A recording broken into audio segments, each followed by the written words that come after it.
اور کہنے لگے صورت مزمل کا جو عمل ہے ہو جس کی جب آیت ہے نا ان لک فی النہار سبحا طویلا، کیا ملا پھر؟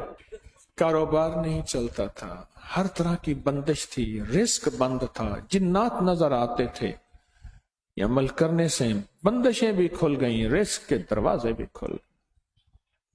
سورت مزمل کی یہ آیت، جس طرح قرآن کا دل سورت یاسین ہے، سورت مزمل کا دل یہ آیت ہے، ان لک فی النہار سبحا طویلا۔ اس کا پتہ ہے معنی کیا ہے؟ مولا دن بڑے لمبے ہو گئے ہیں، دھوپ ہی دھوپ ہے، کوئی چھاؤں نہیں ہے، اب تو دن کو ڈھلتا دکھا دے اور مجھے کوئی چھاؤں دکھا دے۔ یہ پتہ نہیں کون کہتا تھا جب قافلے صحراؤں میں جاتے تھے، اونٹ ہوتے تھے، اونٹ کے سائے کے علاوہ کوئی سایہ نہیں ہوتا تھا، اس وقت کہتے تھے ان لک فی النہار